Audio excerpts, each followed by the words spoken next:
the Avatar 360 has clearly moved far beyond the phase of vague speculation and early rumor chatter. And what we are seeing now strongly suggests that DJI is preparing to launch a fully realized, commercially ready product rather than a niche experiment or concept device. Instead of treating the Avatar 360 as a risky departure, DJI appears to be building it as a natural evolution of its existing ecosystem, particularly drawing from the proven design philosophy behind the Osmo 360 camera line. Everything points toward a purpose-built aerial platform that takes the core strengths of DJI's 360 degrees imaging technology and re-engineers them specifically for flight, stability, and immersive FPV control. The steady stream of retail packaging leaks, FCC documentation, certification records, and official-looking promotional imagery has shifted the conversation from if to when. And at this stage, the remaining unknowns feel more like final marketing details rather than fundamental questions about the product itself. Pricing rumors place the Fly More combo somewhere between $999 and $1,200, positioning the DJI Avatar 360 firmly in the premium category, and signaling that this is not meant to replace existing FPV drones like the Avatar 2, but rather to sit alongside them as a high-end creative tool designed for a very specific type of content creator. This is a drone aimed squarely at professionals, advanced hobbyists, and filmmakers who want maximum flexibility in post-production, without sacrificing the visceral control and immediacy that FPV pilots demand. At the heart of the Avatar 360 is its most ambitious feature, a dual-lens, full 360 degrees camera system that reportedly uses large 111-inch sensors, which is an unusually generous sensor size for an aerial platform of this class. These larger sensors promise significantly improved dynamic range, better low-light performance, and sharper detail compared to the smaller sensors typically found in action camera-style drone payloads. Rather than simply strapping a consumer 360 camera onto a flying frame, DJI appears to be integrating imaging hardware that is closer in philosophy and output to its Osmo line, meaning creators can expect cleaner footage, richer color science, and more flexibility when reframing shots in post. One of the most interesting engineering choices rumored for the Avatar 360 is the use of a physical, mechanically rotating gimbal system that allows the camera to switch between full spherical capture and a forward-facing FPV mode. This approach avoids heavy reliance on digital cropping, which often degrades image quality and introduces latency, and instead preserves real-time responsiveness for pilots who need precise control while flying at speed. The result is a workflow where pilots can fly naturally, react instinctively, and still walk away with footage that can be reframed into countless angles later without having to repeat flights or compromise on composition. Safety technology also appears to be taking a major leap forward with the Avatar 360, as leaks point toward LiDAR-based omnidirectional obstacle avoidance that creates a continuous 360-degree awareness bubble around the drone. This is especially critical for a 360 degrees camera platform, where the front of the drone is not always visually prioritized, and traditional forward-facing sensors would leave blind spots during complex maneuvers.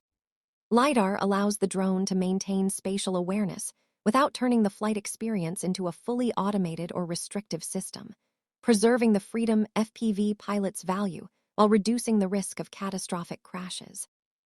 Communication and endurance specs further reinforce the Avatar 360's premium positioning, with rumors suggesting the use of Aku Sync 4 transmission technology, capable of reaching up to 20 kilometers under ideal conditions, paired with a 3867 WH battery that is roughly 22% larger than that of the Avatar 2, potentially delivering flight times of around 25 minutes.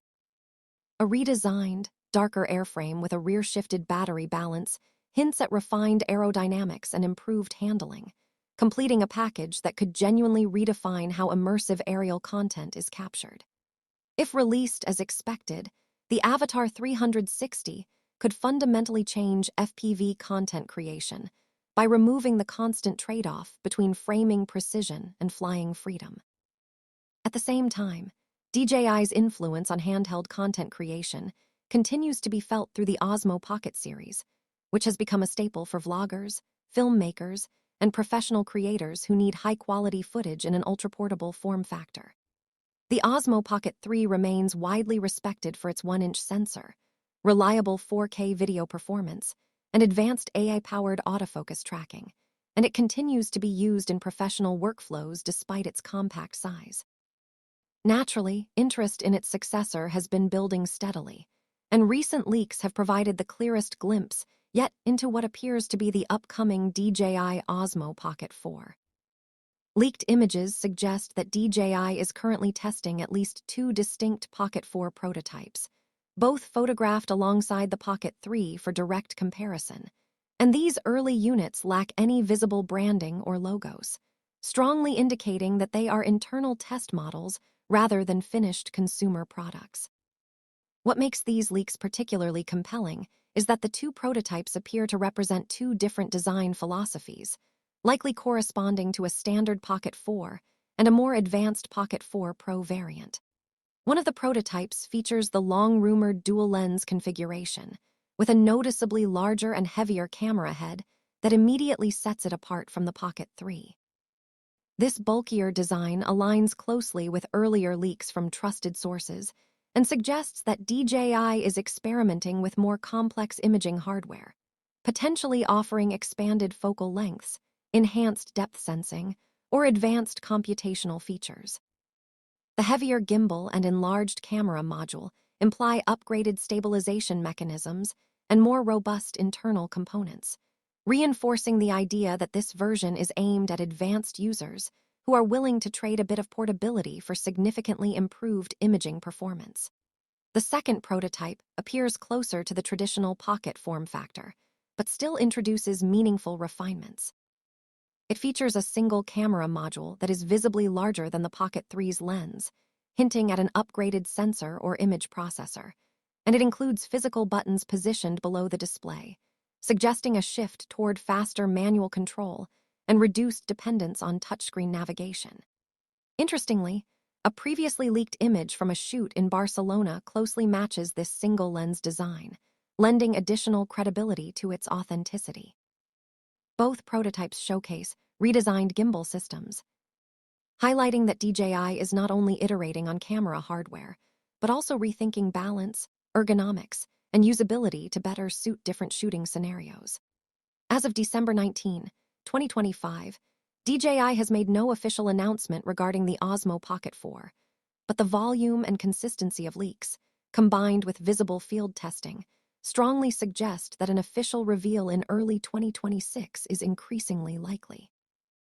Alongside these cameras, DJI also appears to be developing a compact wireless remote designed to work with portable imaging devices such as gimbals, action cameras, and 360 degrees cameras, including the upcoming Pocket 4. This accessory is not a camera itself, but rather a control hub that would streamline operation, especially for solo creators who need quick access to recording functions without touching the device directly. Against this backdrop of innovation and anticipation, confusion has also been growing around the so-called DJI ban in the United States, fueled by social media panic, misleading headlines, and incomplete explanations. Despite widespread claims that DJI is already banned or that its products will soon stop functioning, the reality is far less dramatic and significantly more nuanced. DJI is not currently banned in the United States, and as of today, consumers can still legally buy, use, and operate DJI drones, cameras, gimbals, and microphones without restriction. No devices have been remotely disabled, no products have been forced offline, and no sudden operational changes have occurred. The source of the concern lies in a provision within the National Defense Authorization Act for 2025, which requires the U.S. National Security Agency to complete a full security review of DJI by December 23, 2025. The unusual aspect of this requirement is that if the review is not completed by the deadline, an automatic ban could be triggered by default, not because DJI failed the audit or was found to be unsafe, but simply because the process was not finished in time. As of now, no U.S. agency has publicly confirmed that the audit has even begun, which has led analysts and creators to warn that the risk here is procedural rather than evidence-based.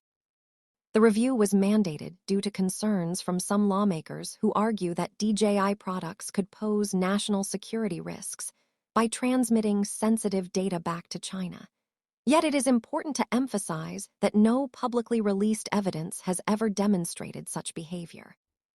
In fact, a leaked Pentagon report from 2021 found no malicious code in DJI Government Edition drones, and DJI has consistently expanded its security features over the years, including local data mode, full offline operation, AES 256 encrypted communication links, optional cloud syncing, and enterprise-level data controls. In 2024, DJI even stopped automatic log syncing for US users, further reducing concerns about unintended data transmission. DJI has repeatedly stated that it welcomes a transparent, independent audit, as it believes such a review would finally put years of speculation to rest.